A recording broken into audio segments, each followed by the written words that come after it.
मेरे प्यारे बच्चों, तो कैसे हैं आप सभी लोग। मैं हूं रोहित चौहान, आपका अपने प्यारे से यूट्यूब चैनल फिजिक्स हाउस में तहे दिल से स्वागत करता हूं। मेरे प्यारे बच्चों, आज बहुत खुश हैं क्योंकि भाई आज हमारे चैनल पे टोटल 2 सब्सक्राइबर बढ़ गए हैं। ओहो, आप ही लोगों में से कोई है वो जिन्होंने हमारे चैनल को 2 लोगों ने भाई सब्सक्राइब किया है। काफ़ी अच्छा लगा हमें। 2 सब्सक्राइबर बहुत बड़े सब्सक्राइबर नहीं हैं, लेकिन बच्चों हमारे लिए उतने से ही शुरुआत अच्छी है, क्योंकि बच्चों ध्यान दीजिएगा, शुरुआत बच्चों 1-2 से ही होती है। अचानक से कोई व्यक्ति तुरंत 100 सीढ़ियों को नहीं तय कर लेता है। 100 सीढ़ियों को तय करने के लिए बच्चों पहली सीढ़ी चढ़नी भी जरूरी है। हर एक सीढ़ी इंपॉर्टेंट होती है। कहते हैं लोग कि सफलता का अगर कोई शॉर्टकट रास्ता होता तो सब लोग सफल हो जाते। बच्चों, सफलता का कोई शॉर्टकट रास्ता नहीं है। सफलता का एक ही रास्ता है, वो है हार्डवर्क का। आपके परिश्रम का ही रास्ता है जो आपको सफल बनाता है। तो मेरे प्यारे बच्चों, ध्यान रहे, ठीक है ना। आप लोग भी पढ़ाई कर रहे हैं खूब अच्छे से, एकदम बेस्ट, एकदम मस्त तरीके से एकदम लगे रहिए, एकदम खूब अच्छे से।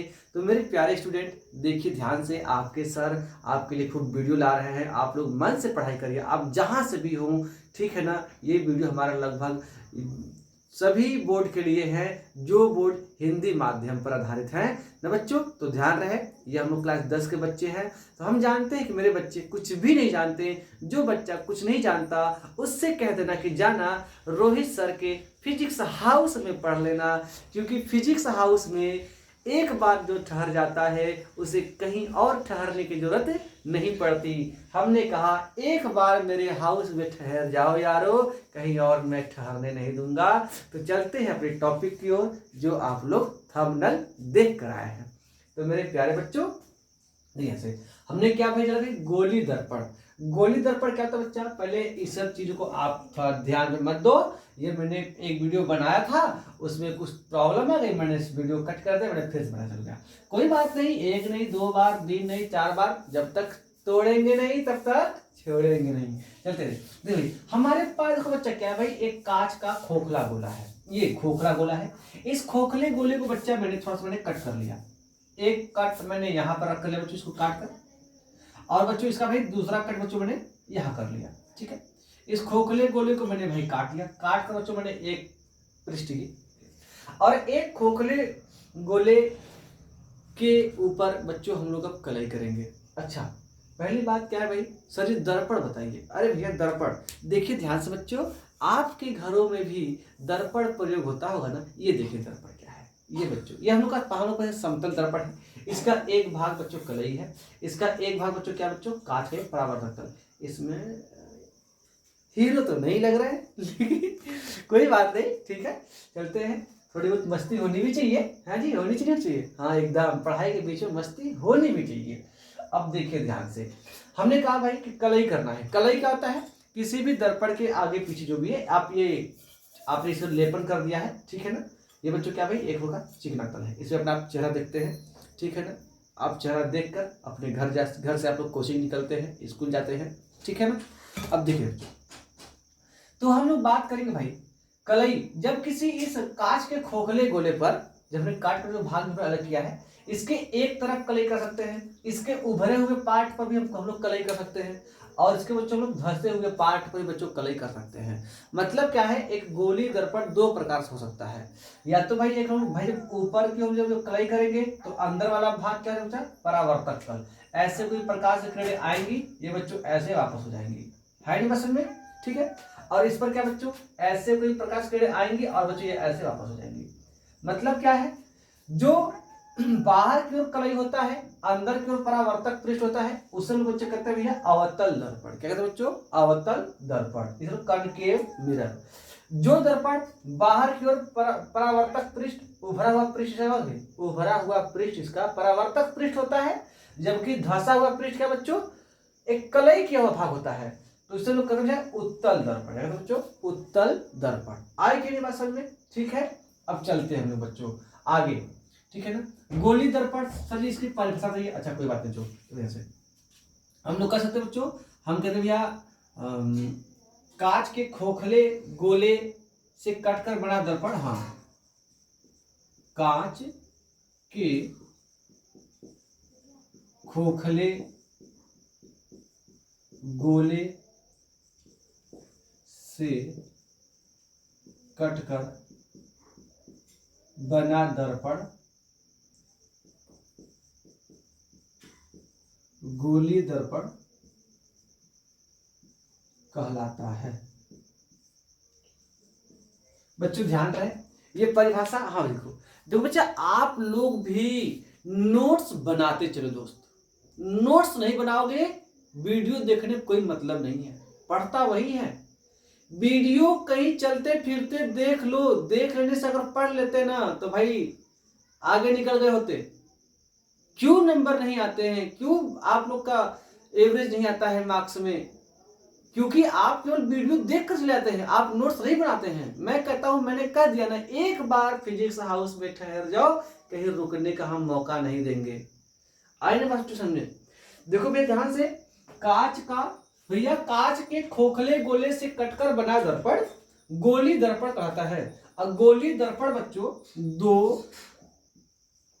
प्रकार का होता है। पहला भैया अवतल, दूसरा क्या बच्चों? उत्तल।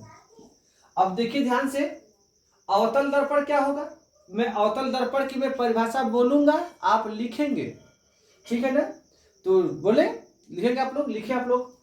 अवतल दर्पण आप लोग हेडिंग डाल लीजिए, अवतल दर्पण आप हेडिंग डालिए। वह गोली दर्पण जिसका उभरा हुआ पृष्ठ कलई किया गया होता है तथा धसा हुआ पृष्ठ परावर्तक पृष्ठ होता है, अवतल दर्पण कहलाता है। मैंने कहा वह दर्पण, वह गोली दर्पण जिसका उभरा हुआ पृष्ठ कलई किया गया होता है तथा धसा हुआ पृष्ठ परावर्तक पृष्ठ होता है, उसे हम लोग कहते हैं गोली दर्पण। ठीक है बच्चों, अब हम बात करेंगे, डालेंगे हम लोग उत्तल दर्पण की हेडिंग। वह गोली दर्पण जिसका धसा हुआ भाग कलई किया गया होता है तथा उभरा हुआ भाग परावर्तक पृष्ठ होता है, उत्तल दर्पण होता है। ठीक बच्चों, तो इसे आप वीडियो को आगे पीछे करके आप लोग नोट्स बना लेंगे, एकदम अच्छी सी बात है, ताकि हम लोग आगे चलेंगे। भाई देखो टाइम का बचत करना है, मैं लिखूंगा टाइम लगेगा, वीडियो लंबा हो जाएगा, आप भी कहेंगे सर जी काफी है जी, मतलब थोड़े टाइम को बचाओ और चीजें बढ़ ज्यादा पढ़ लो। देखो बच्चों, अब हम बात करेंगे बच्चों आगे की ओर। अब हम गोली दर्पण से संबंधित कुछ परिभाषाएं बच्चों पढ़ेंगे। हम लोग गोली दर्पण से संबंधित कुछ परिभाषाएं डाल देंगे हेडिंग हम लोग, गोली दर्पण से संबंधित कुछ परिभाषाएं, महत्वपूर्ण परिभाषाएं। हमने कहा गोली दर्पण से संबंधित महत्वपूर्ण परिभाषाएं। देखो बच्चों ध्यान से, तो बच्चों ध्यान दो, हम लोग भाई यहाँ पर कोई लोग एक दर्पण बना दें, एक दर्पण बनाए, एक दर्पण, एक दर्पण, एक दर्पण, ये दर्पण। अब देखो बच्चा, ये हम लोग ने कैसा दर्पण बनाया? अवतल दर्पण। क्या बच्चों? हम लोग का अवतल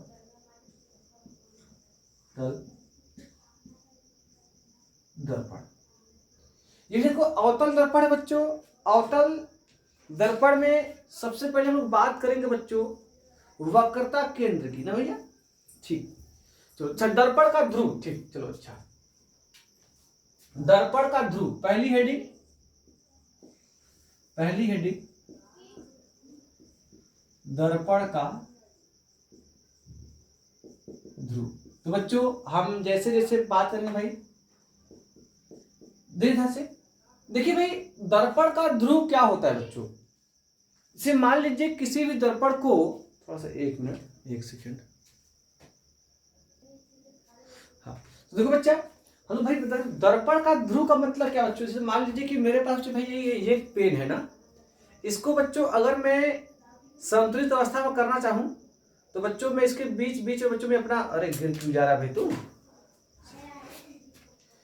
बच्चों इसको मैं संतुलित में, अरे तू भी फिर गिर गया यार। इसका सेंटर ऑफ मास भाग जा रहा है क्या, थोड़ा फिसल जा रहा है क्या इस तरह से। चलिए अच्छा,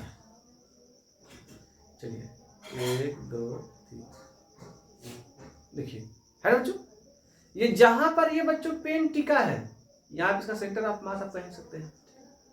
अब मान लीजिए कि इस पॉइंट को मैं पी कह दूं बच्चों, जहां पे टिका है उस पॉइंट को पी कह दिया।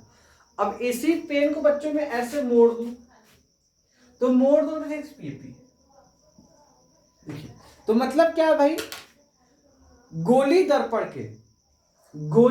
के परावर्तक पृष्ठ के मध्य बिंदु को हम बच्चों कहेंगे दर्पण का ध्रुव। क्या कहेंगे, दर्पण का ध्रुव। आई ना समझे, गोली दर्पण के परावर्तक पृष्ठ के मध्य बिंदु को दर्पण का ध्रुव कहता है।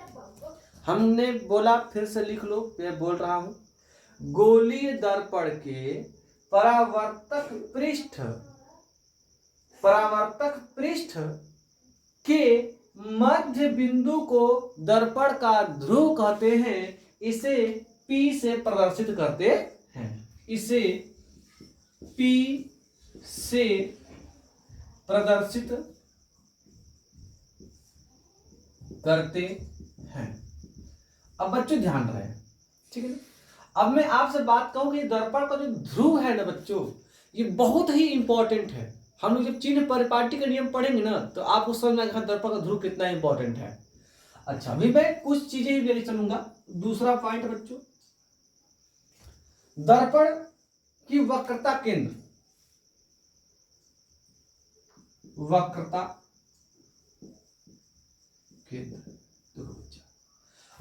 केंद्र का मतलब क्या है भाई, ये जहां पर आपने दर्पण का ध्रुव लिखा था ना, उस वाले हेडिंग में आप लोग ये फिगर बनाएंगे। अब देखो बच्चे ध्यान दो, अगर मैं कोई गोली दर्पण बनाऊं, ये दर्पण का ध्रुव हो गया। इस गोली दर्पण को भाई, इसको भी जो इसका जो वक्र है, वक्र बच्चों देखिए, अभी मैंने पहले कहा था कि वक्र क्या था, वक्रता केंद्र बच्चों। ये जो अब गोला नहीं है, ये गोले का कटा हुआ भाग है, हम लोग इसे वक्र कहते हैं। वक्र, इस गोले को अगर बच्चों में अगर मैं पूरा करूं, इस गोले को अगर बच्चों में अगर मैं पूरा करूं ऐसे dash dash dash dash dash करके, तो क्या ये एक गोले का भाग दिखेगा हमें। इस गोले का बच्चों यहाँ भाई कोई केंद्र भी होगा, तो यही जो केंद्र है बच्चों, ये भाई इस दर्पण का भी केंद्र कहलाएगा। यही केंद्र बच्चों इस दर्पण का वक्रता केंद्र कहलाएगा। मतलब भाई ये एक वक्र भाग है, ये वक्र, इस वक्र का केंद्र क्या होगा भाई, इस गोले, इस संपूर्ण गोले का केंद्र ही बच्चों इस वक्र का बच्चों केंद्र कहलाएगा। तो मैं आपसे इसकी परिभाषा बोल दूंगा, आप लिखेंगे, किसी गोलीय दर्पण का वक्रता केंद्र उस गोले का केंद्र होता है जिससे गोलीय दर्पण कटकर बना होता है। एकदम सही बात।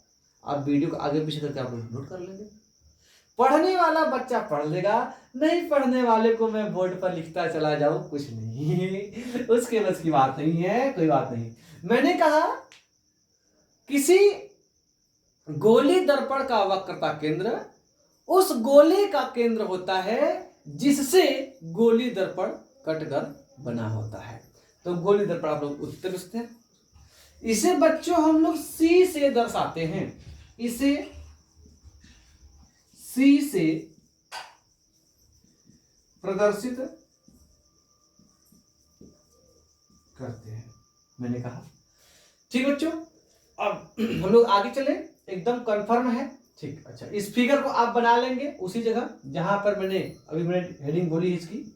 अच्छा, अब लोग बात करेंगे बच्चों वक्रता त्रिज्या, अगली हेडिंग। चलो अगली हेडिंग बनाओ आप लोग, कोचिंग में आप लोग ऐसे ही नहीं पढ़ते हैं, ठीक। वक्रता त्रिज्या, वक्रता त्रिज्या, देखिए।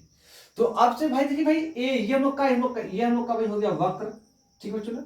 इस वक्र की त्रिज्या में चाहिए। अब लो भैया, अभी बच्चों वक्र है, मैंने कहा कि जो वक्र है भैया, ये वक्र है, ये पूरा गोला नहीं है। अब इसमें पूरा गोला मैं बनाऊंगा, तो बच्चों इस गोले का एक मुझे त्रिज्या मिल जाएगा, ये कैपिटल आर, ये सी है, ये बच्चों ध्रुव है, ध्रुव।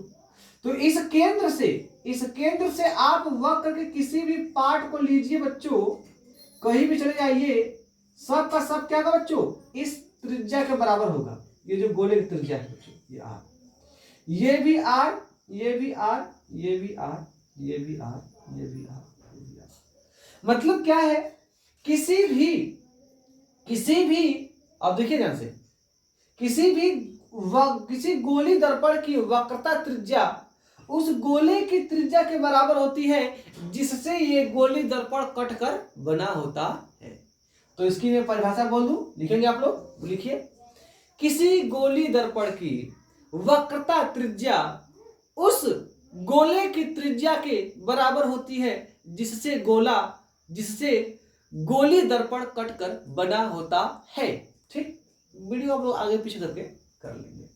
मेरे ख्याल से बच्चों कंप्लीट है। इसे हम लोग आर से प्रदर्शित करते हैं, इसे हम लोग आर से प्रदर्शित करते हैं। अब इसमें हम लोग नोट पॉइंट करेंगे बच्चों, इस वक्रता त्रिज्या के अंदर ही ये फिगर बना लेंगे हम लोग। ये फिगर आप कोई आप बना दीजिए, कोई एक फिगर ऐसे ऐसे करके, ये सी, ये बच्चों आर ना, ऐसे करेंगे हम लोग।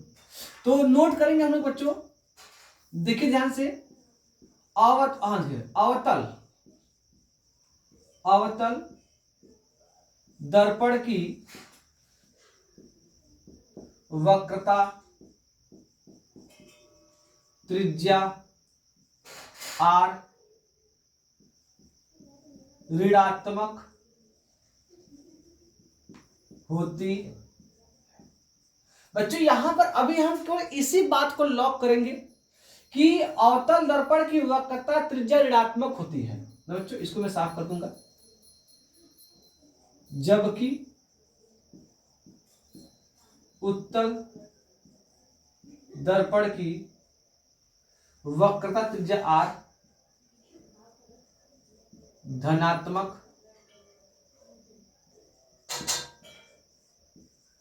होती है। बच्चों अभी बच्चों में इस बात को यही पे लॉक करूंगा। अभी ये धनात्मक क्यों होती है, ऋणात्मक क्यों होती है बच्चों, ये मैं चिन्ह परिपाटी का नियम पढ़ाऊंगा तो उसमें एकदम क्लियर कर दूंगा। इसको समझने के लिए आपको फिजिक्स हाउस में ठहरना ही पड़ेगा एकदम कंप्लीट तरीके से। अभी इस बात को यहीं पे लॉक करो।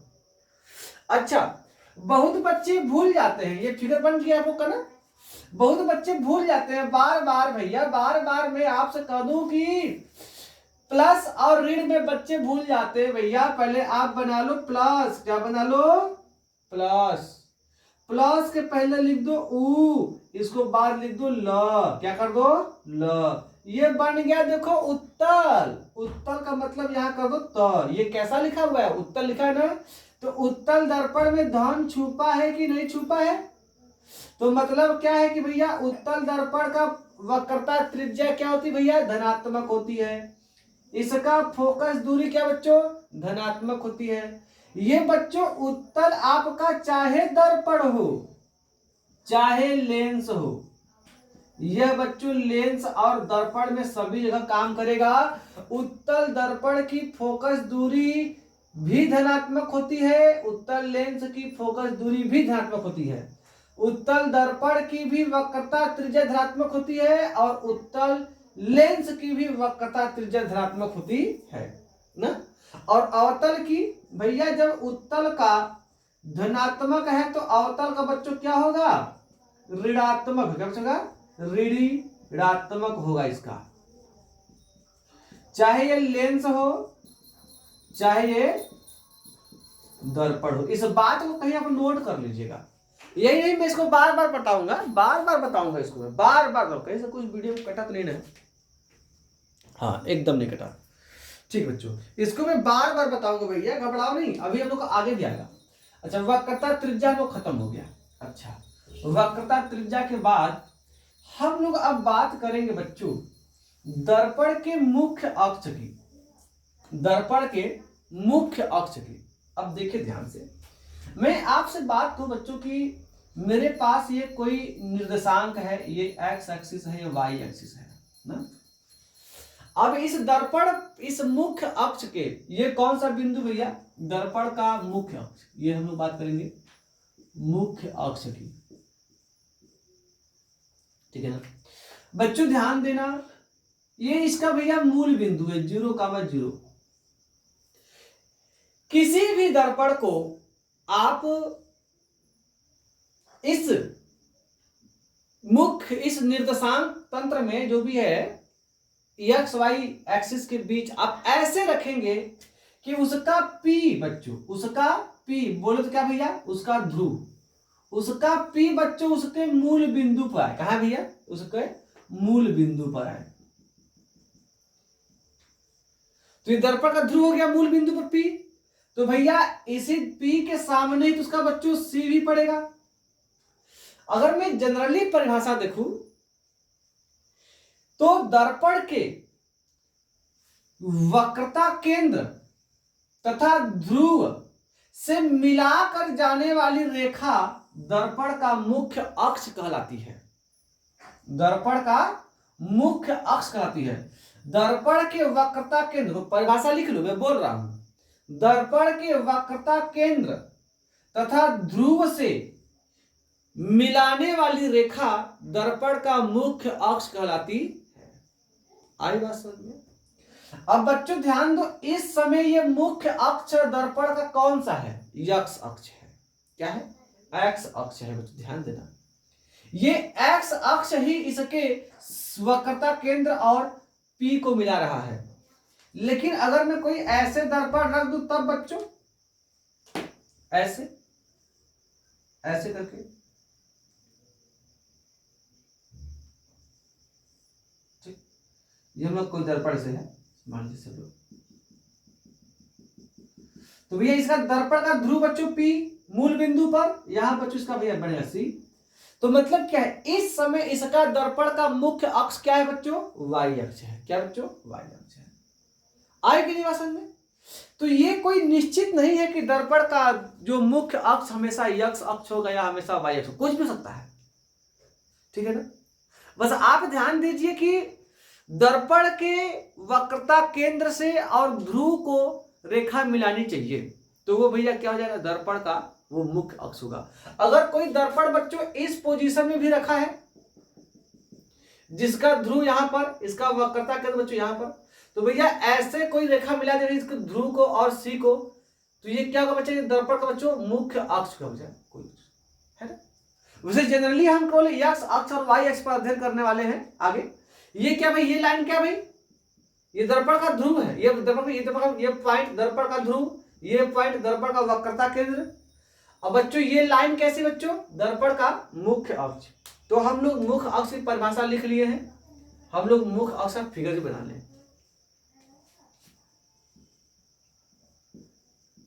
मुख्य अक्ष ये क्या भैया, मुख्य अक्ष। आप इसमें से कोई भी फिगर बना सकते हैं, या आपका मन करता तो आप तीनों फिगर बना लीजिए, कोई दिक्कत नहीं है। अब देखो बच्चे ध्यान से, हम लोग बच्चों बात करेंगे आगे, है ना। मेरे ख्याल से लोग समझ लेंगे, एकदम लिख लीजिएगा। परिभाषा एक बार फिर से बोल दूं, दर्पण के वक्रता केंद्र तथा ध्रुव को मिलाने वाली रेखा दर्पण का मुख्य अक्ष कहलाती है ना बच्चों। अब हम बात करेंगे, मेरे ख्याल से मुख्य अक्ष हो गया, वक्रता त्रिज्या हो गई, वक्रता केंद्र हो गया। अब हम बात करेंगे बच्चों दर्पण के बहुत इंपॉर्टेंट पॉइंट, दर्पण का फोकस। दर्पण का फोकस हम बात करेंगे बच्चों, फोकस। ये बच्चों फोकस बिंदु को हम नाम देंगे, इसको फोकस बिंदु। फोकस बिंदु के साथ साथ हम बात करेंगे फोकस तल, उसके साथ साथ फोकस दूरी। लल्ला मैं आपसे बता दूं, ये तीनों के तीनों टॉपिक रिलेटेड ऐसे हैं कि स्टूडेंट को माइंड को कंफ्यूज कर देते हैं ना। तो पहले हम बात करेंगे फोकस बिंदु, फोकस तल, फिर फोकस दूरी। ध्यान, बहुत ही कंसेप्चुअल चीजें मैंने कह दिया है। फिजिक्स हाउस में ठहर जाओ यारो, कहीं मैं ठहरने का मौका नहीं दूंगा। एक बात को ध्यान देना, फिजिक्स हाउस में ठहर जाओ यारो, कहीं ठहरने का मौका नहीं दूंगा। ठीक है जी। फिर वही गाना गाना, ठहरे हुए पानी में कंकड़ ना मार सावरिए। जो बच्चा ठहर जाएगा उसको दुनिया वाला डिस्टर्ब करके क्या करेगा? तो वही गाना आएगा, मैं फिजिक्स हाउस में ठहरा हुआ हूँ, मुझे क्यों डिस्टर्ब कर रहे हो। चलते हैं भैया, देखते हैं। फोकस बिंदु पहले बना ली दर्पण, पहले बना ली दर्पण। हम अवतल दर्पण को ही लेकर चल रहे हैं ताकि मेरे भाई अध्ययन करने में मुझे आसानी हो जाएगा। हम लोग उत्तर भी कर लेंगे, आगे आएगा भाई। ये दर्पण का ध्रुव पहले मैंने पढ़ा था ना, एक एक पॉइंट नजदीक से एकदम देख लेना ध्यान से आप लोग, ठीक है ना। अरे यार अगर यहाँ तक आ ही गए हो तो एक बार फिर से बोल ही दे रहे हैं बच्चों, यार आप लोग थोड़ा सपोर्ट कर दो हमारा, ठीक है ना, अपने गुरु जी का, फिजिक्स हाउस का, ठीक है ना। देखो ध्यान दो तो ठीक है, क्योंकि बातें ज्यादा बढ़ जाएंगी। ये दर्पण का ध्रुव, ये दर्पण का बच्चों केंद्र, वक्रता केंद्र आप जानते हैं। और मैंने दर्पण के केंद्र से P को एक लाइन मिला दिया बच्चों, जिसे मैंने कहा दर्पण का मुख्य अक्ष। ये क्या भैया? मुख्य अक्ष। मुख्य अक्ष C और P को मिला हुआ रेखा है ना बच्चों। अब देखना ध्यान से, मैं आपसे बात कहूं भैया कि ये जो दर्पण है का मुख्य अक्ष है बच्चों, इसके समांतर मैं यहां से कोई एक लेजर लाइट, आप कल्पना कर लीजिए, ये जो मार्कर है कि नहीं, इस मार्कर को मैं लेजर लाइट मान लूं। इस लेजर लाइट से बच्चों एक किरण निकली है जो इसके मुख्य अक्ष के समांतर गई। मतलब जब मुख्य अक्ष समांतर गई है तो बच्चों ध्यान देना, ये जो अवतल दर्पण है बच्चों, ये अपने अंदर से प्रकाश की किरण को बच्चों परावर्तित करेगा। दर्पण तो परावर्तित करेगा ही, तो क्या सर जी ये ऐसे करेगा ना? नहीं नहीं नहीं, गलत। बच्चों ध्यान देना, अवतल दर्पण किसी भी प्रकाश की किरण को बच्चों एक बिंदु पर बच्चा इकट्ठा करता है। प्रकाश की किरणों को ये एकत्रित करता है बच्चों, इसीलिए हम लोग अवतल दर्पण को अभिसारी दर्पण भी कहते हैं। इस बात को नोट कर लेना कहीं भी काफी किताब में, अवतल दर्पण को अभिसारी दर्पण जबकि उत्तल दर्पण को अपसारी दर्पण कहते हैं। क्योंकि अवतल दर्पण किरणों को एकत्रित कर देता है परावर्तन के बाद, जबकि उत्तल दर्पण किरणों को बिखेर देता है, क्या बच्चों? फैला देता है वो। अच्छा, तो ये किरण इधर नहीं जाएगा, ये किरण बच्चों ऐसे परावर्तित होगा। जब ऐसे परावर्तित भी हम लोग आपतित किरण, ये बच्चों परावर्तित किरण, जब बच्चे ऐसे जब ये परावर्तित हुआ तो ये बच्चों मुख्य अक्ष को किसी बिंदु पर बच्चों काटेगा। जहां काटेगा उस बिंदु को हम कहेंगे भैया दर्पण का फोकस। क्या समझेंगे? दर्पण का फोकस। मैं इसकी परिभाषा बोल दूं, ठीक। जब कोई प्रकाश की किरण किसी गोली दर्पण के मुख्य अक्ष के समांतर गुजारी जाती है तो वह परावर्तन के पश्चात मुख्य अक्ष के जिस बिंदु को काटती है या जिस बिंदु से आती हुई प्रतीत होती है उस बिंदु को दर्पण का, गोली दर्पण का मुख्य फोकस बिंदु कहते हैं, या आप कहेंगे फोकस बिंदु कहते हैं। ये परिभाषा में सर जी आपने कहा है कि जिस बिंदु से आती है, ये बात कहां पर थी? परिभाषा को आप आगे पीछे करके नोट कर लेंगे ना। अब बात को समझिए मैंने क्या कहा, फिर से कर दूंगा, कोई घबराने की दिक्कत नहीं है। अब मैं बनाऊं बच्चों एक उत्तल दर्पण। चलो सर जी उत्तल दर्पण बना दो, ये है मुख्य अक्ष। चलो बच्चा, अब मुख्य अक्ष का जो भैया जो वक्रता केंद्र होगा इधर होगा ना? अरे भैया नहीं, जिधर दर्पण का मुंह है ना उधर उसका वक्रता केंद्र होगा बच्चों, यहां पर इसका वक्रता केंद्र होगा। अब मैंने मुख्य अक्ष के समांतर मैंने कोई प्रकाश किरण ली, समांतर जाने के बाद ये किरण बच्चों ऐसे तो होगा नहीं, ये बच्चों फैल जाएगा। जब फैलेगा तो मैं आपसे कहूं कि आप यहां पर खड़े हो जाएं, आपसे मैं कहूं कि आप इस किरण को देखिए, तो बच्चों आपको क्या पता कि ये किरण कहां से आ रही है, लेकिन आपको तो यही लगेगा ना कि ये किरण ऐसे जा रही है, तो मतलब इसके पीछे तो भैया इसको ऐसे जाने का मार्ग रहा होगा। अगर मैं यहां पर आपको खड़ा कर दूं तो आप इसको, आपका ध्यान इस पर नहीं आएगा, आपको लगेगा भाई ये किरण आ रही है, ऐसे आ रही है, तो ये जब ऐसे आ रही है तो ये जरूर इस बिंदु से आ रही होगी, ऐसा मुझे आभास होगा। मैं कहूं कि ऐसे कोई ट्रेन है, ये जा रही छुक छुक छुक छुक छुक छुक छुक छुक करते हुए, मैं यहां पर खड़ा हूं, अभी ट्रेन यहीं से मुड़ गई छुक छुक छुक छुक छुक छुक, अब मैं क्या देखूंगा कि ट्रेन भाई मेरी तरफ आ रही है, तो ये किधर से आई होगी, ये ऐसे आने का इसका मार्ग रहा होगा, मुझे लग सकता है ऐसा प्रभास, मुझे ऐसा आभास हो सकता है। मैं इसके पीछे का फिजिक्स नहीं जानता, मैं इसके पीछे का दृश्य नहीं देख रहा हूं, तो मैं अपने दिमाग से क्या कल्पना करूं, भाई ये जो ट्रेन मेरी तरफ आ रही है तो बच्चों ये ऐसे ही आई होगी, तो मतलब इधर से कोई एक प्लेटफॉर्म रहा होगा जहां से आती होगी, पतित होगी। तो मैंने वही कहा कि जब कोई प्रकाश की किरण, फिर से मैं परिभाषा बोल रहा हूं, जब कोई प्रकाश की किरण किसी गोली दर्पण के मुख्य अक्ष के समांतर आपतित होती है, तो परावर्तन के पश्चात गोली दर्पण के मुख्य अक्ष को जिस बिंदु पर काटती है या जिस बिंदु से होकर आती हुई प्रतीत होती है, उस बिंदु को दर्पण का फोकस कहते हैं। एकदम सही बात, एकदम बच्चों क्लियर है। ठीक, अब मैं आपसे बात कहूं कि बहुत ही इंपॉर्टेंट बात है, इसे नोट कर लो। अवतल दर्पण का फोकस बिंदु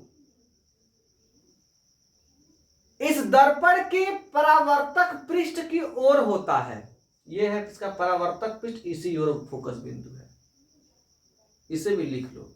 जबकि उत्तल दर्पण का फोकस बिंदु परावर्तक तल के पीछे होता है, यह है इसका परावर्तक तल, ऐसे ये किरणें आई इसके पीछे है ना? एकदम सही बात है कि एकदम फोकस बिंदु मेरे ख्याल से बच्चों एकदम कंप्लीट हो गई है। ठीक, एकदम। तो हम लोग चलते हैं आगे। फोकस तल बहुत ही इंपॉर्टेंट हो गया।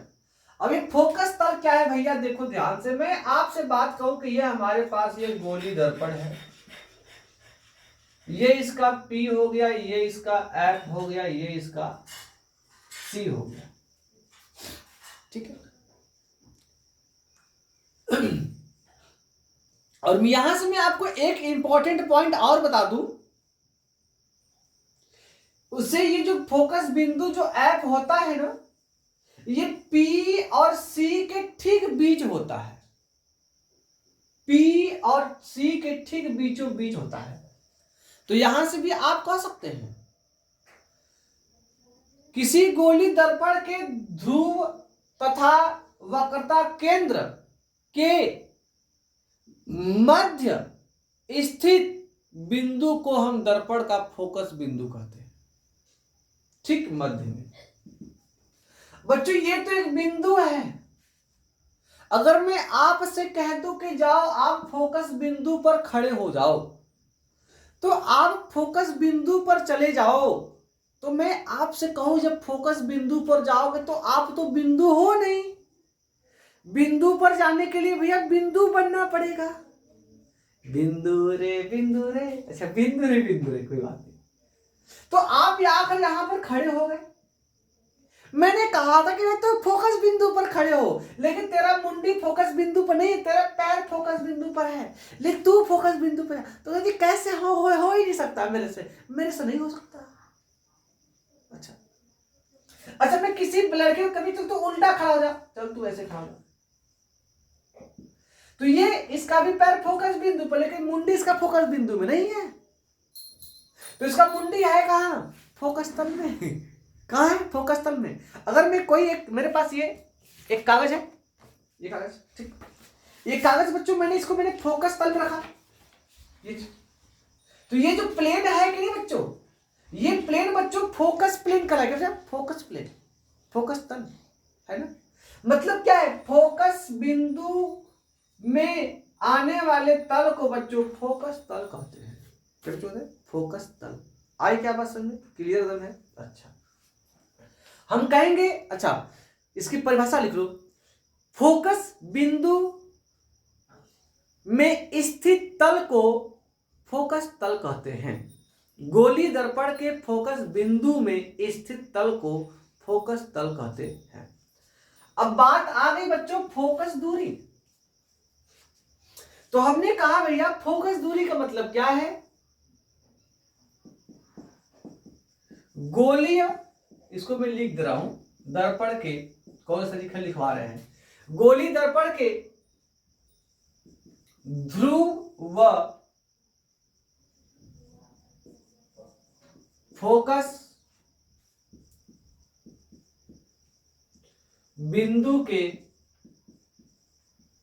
बीच की दूरी को फोकस दूरी कहते। इसे बच्चों हम लोग स्मॉल एफ से दर्शाते हैं। फोकस बिंदु को कैपिटल एफ से दर्शाएंगे, जबकि फोकस दूरी को स्मॉल एफ से दर्शाते हैं। ये बच्चों जो फोकस दूरी होती है यह गोली दर्पण के वक्रता त्रिज्या की आधी होती है।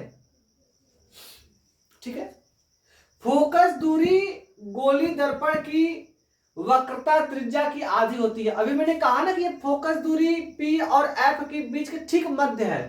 मतलब क्या भैया कि ये यहां तक दूरी क्या होगी बच्चों, ये हम लोग की वक्रता त्रिज्या होगी ना, C से P की दूरी, क्या भैया वक्रता त्रिज्या। अब ये चीज आधे में आ गया तो ये बच्चों क्या भैया लोग का हो गया R/2, क्या बच्चों R/2 है ना, आगे बस में R/2। अब मैंने P से F के बीच दूरी मैंने क्या कह दिया, F कह दिया, तो ये F किसके बराबर बच्चों, R/2 के बराबर है। अब देखिए ध्यान से, यहां से एक बात और भैया कि जो फोकस दूरी है अवतल के लिए ऋणात्मक, ठीक है, निगेटिव होता है ये अवतल दर्पण के लिए, उत्तल के लिए क्या बच्चों पॉजिटिव होता है। आईडी का समझ में एकदम कंप्लीट हो गई। यहां तक फोकस दूरी हम लोग पढ़ लिए, फोकस तल पढ़ लिए। और मेरे पास कोई टॉपिक बचा है क्या बच्चों, मेरे पास अब कोई टॉपिक नहीं बचा। एक टॉपिक बचा था फोकस दूरी और वक्रता त्रिज्या में संबंध। तो बच्चों फोकस दूरी वक्रता त्रिज्या में मैंने संबंध लिख दिया है कि फोकस दूरी वक्रता त्रिज्या की आधी होती है। यही फोकस दूरी और वक्रता त्रिज्या में क्या है, संबंध है। मेरे प्यारे बच्चों अब मैं आप लोगों से अलविदा लेना चाहूंगा, ठीक है ना। अगर आप लोग की आज्ञा हो तो हम लोग इस वीडियो खत्म करें और नए टॉपिक पर हम लोग चर्चा करेंगे। ओके बच्चों, फिजिक्स हाउस में ठहर गए हो एक बार तो कहीं जाने नहीं दूंगा, यही हमारा भाई आपसे वादा है, ठीक है ना। चलो बच्चों अब हम लोग एंडिंग करते हैं खूब अच्छे से। तो हेलो बच्चों, अलविदा, जय हिंद, जय भारत।